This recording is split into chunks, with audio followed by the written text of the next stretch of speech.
I'm not suggesting that you don't work hard in terms of an idea, but I'm trying to tell you, if you grind, you will be broke the rest of your life, or you will barely make it. This society did not become rich by workers. It came rich by the people who knew how to put the workers to work.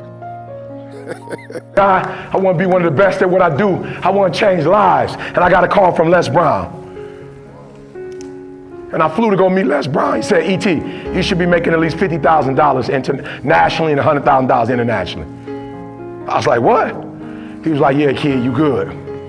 So I went home. I was like, God, why ain't making $50,000? He said, because you watching the World Series. Because you watching the NBA Finals. Because you watching football and you watching 3 games. You watching the 1 o'clock game, the 4:30 game, the 8 p.m. game, and then you watch ESPN to rewatch everything you watched. That's why you ain't successful. You're watching LeBron make his dreams become a reality. You're watching the Black Mamba make his dreams become reality. If you put the same time LeBron put in, and I started studying, and I realized as an African-American male, I need to get a master's degree and a PhD in order to do what I'm doing. And guess what? I had to get up even though it was hard, and I had to take ownership of my life, take ownership of my time, take ownership of my day. You got a phone and you're not learning the second language, that's your fault. You got a phone and you don't know how to do calculus, that's your fault. You got a cell phone, a smartphone, you can go on the internet and all you're doing is being social on it, while Zuckerberg is making billions of dollars on it. Showtime. Listen to me, one more thing, but I'll leave you with this. It's time to take ownership. You want your clothes washed? Mama, make the boy wash his clothes. Teach him how to separate the colors from the white. Mama, let your boy cook. Teach him how to cook. Let him take ownership. Make him go grocery shopping. He said, well, he don't know how to cook like me. Give him at least a day then. Give him 2 days. Take ownership. Teach him how to change the oil. Make him put gas in the car. Ownership. I love my daughter to life, but when we go to the gas station, my baby girl get out and pump the gas. Somebody said, why you make your queen to be? Why you make her pump gas? Because I need to teach her one day I might die on this plane and she need to know how to put the gas in the car. Listen to me very closely. Make these boys grow up. Fellas, take ownership. Don't you ever say you don't have something because of what somebody's doing. So I need you to take ownership of your time, of your what? Of your mind, of your what? Oh, come on, y'all playing. I used to get so mad at Jalen. Jalen would get up. I knew it was football day because he'd get up 6 o'clock in the morning. His uniform was ready. His shoes was ready. And he would eat breakfast. I'm like, what's going on? He like, game day. Friday night lights, game day. And I would be so upset. And he like, why you hating on me? You hating on me, Dad? Like, you can't stand, I'm going to be a football player. I'm going to the league. You hating on me. I said, I'm not hating on you. But what I hate is that the energy for school and the energy for life, you don't have the same energy for that you got for football and girls. All I'm asking for is the same energy you put in sports. I'm asking for the same thing in terms of your mind.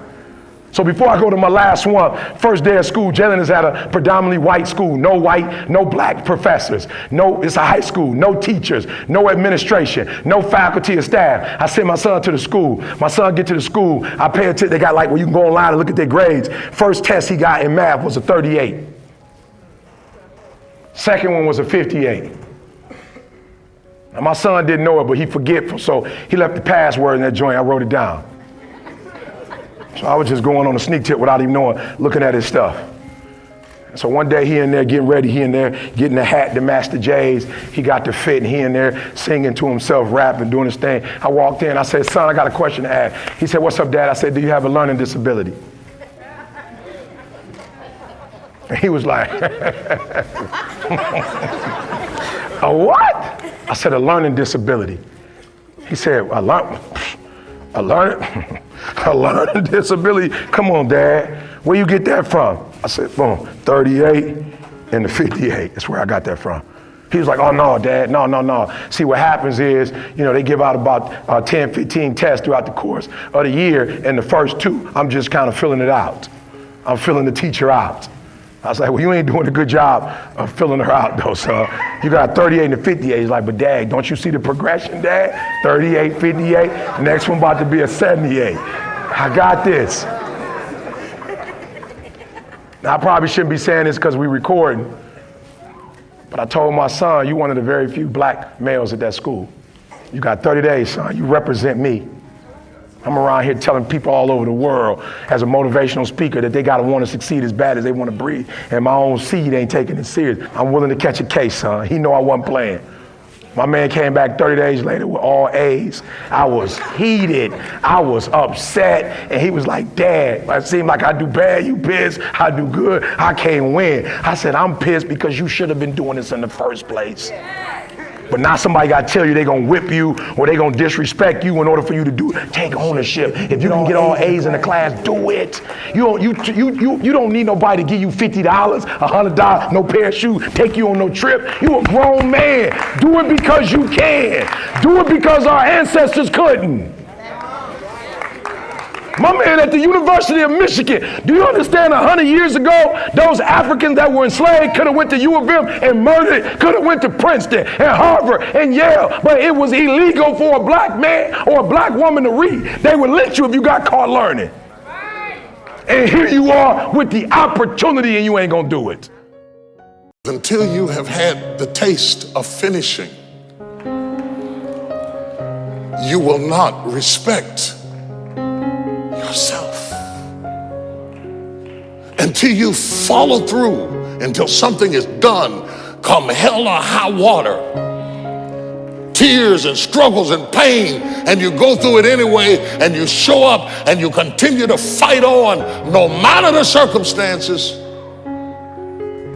After a while, something begins to wither inside of you. Love beareth of finishing.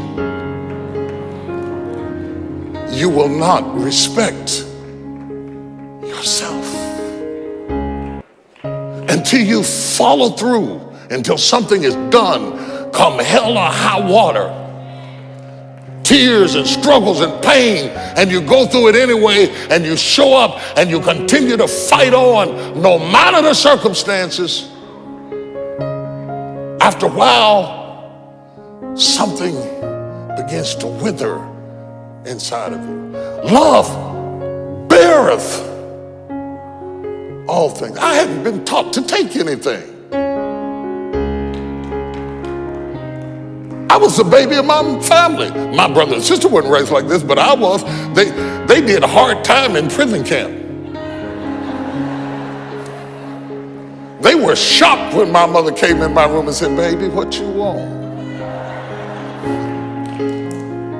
I had not been nurtured to bear anything, to take anything. And being a man was hard work because I didn't have anybody to show me.